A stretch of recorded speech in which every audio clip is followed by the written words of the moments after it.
कैसे होंगे? I am जरूर मुस्कान खान। जहाँ रहें खुश रहें, आबाद रहें और हंसते मुस्कुराते रहें, साथ में मुझे सपोर्ट करते रहें। थैंक यू सबका। मैं आज आपको एक बहुत ही ज़बरदस्त और टेस्टी ब्रेड सैंडविच की रेसिपी आपसे शेयर करने जा रही हूँ। आपने इस सैंडविच तो बहुत सारे खाए होंगे, बट ये जो सैंडविच है बहुत ही आसान, मज़ेदार और टेस्टी सैंडविच है। तो यहाँ पर मेरे पास 2 अदद दरमियानी साइज़ के पोटैटो थे और ये मेरे पास सैंडविच है, सॉरी ब्रेड है, जिसको मैंने सैंडविच की शेप दे दी है। तो ये 2 अदद बड़े साइज़ के पोटैटो थे, उसको मैंने मैश कर दिया और साथ में बड़ी बड़ी चॉप करके 1 अदद दरमियानी साइज़ का पोटैटो, मिर्ची और ऑनियन, ग्रीन मिर्ची, ऑनियन, और उसके साथ ही मैंने स्पाइसी भी ऐड कर दिए। स्पाइसी में मैंने इसमें ऐड किया है 1 चम्मच सुरख मिर्चों का और हाफ चम्मच मैंने इसमें ऐड किया है नमक, और इसके साथ ही चुटकी भर इसमें मैंने ऐड किया है सफ़ेद ज़ीरा और थोड़ा सा मैंने इसमें सूखा धनिया यूज़ किया है। उसके साथ ही मैंने इसको बहुत अच्छे से मिक्स कर दिया है। अगर आप इसमें चिकन भी ऐड करना चाहते हैं तो वो भी कर सकते हैं, मगर मेरे किचन में जो चीज़ें मौजूद होती हैं तो मैं वो ही ऐड करती हूँ।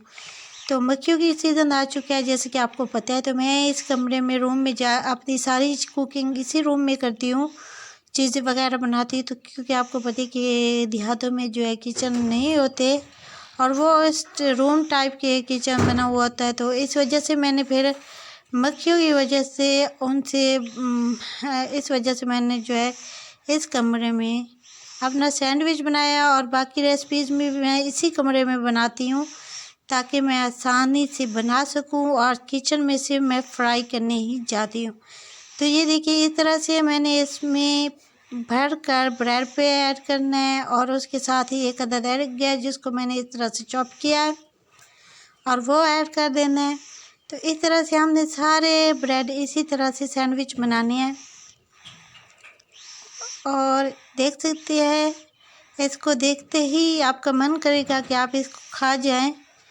तो रमज़ान शरीफ है, हमेशा पकौड़े, समोसे, इन चीज़ों से हट कर कोशिश करना चाहिए। तो इफ्तारी में ये सैंडविच बनाएं, यकीन करें बहुत ही ज़बरदस्त और मज़े का बनेगा और आप कहेंगे कि आप बार बार इसको बना कर खाएँ।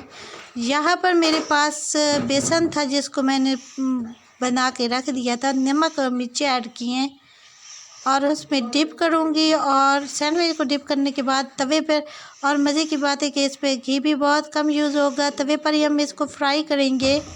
बहुत ही ज़बरदस्त टेस्टी सैंडविच हमारे बनकर तैयार हो गए हैं। आप भी बनाइए और मुझे अपना अच्छा सा फीडबैक दीजिएगा। आपको मेरी रेसिपीज़ पसंद आती है तो सब्सक्राइब करें, शेयर करें एंड थम्स अप दें। दुआओं में याद रखिएगा। रमज़ान शरीफ की ये बहुत ही ज़बरदस्त और टेस्टी सैंडविच रेसिपी है। ना तो यहाँ पे सैंडविच मशीन की ज़रूरत पड़ती है और ना ही कोई झंझट, बस आराम से बनाए किचन के सामान जो किचन में पड़ा होता है उन्हीं सामानों से, और तवे पे फ्राई कर दे। बहुत ही मज़ेदार ये सैंडविच बनकर तैयार हो गए हैं।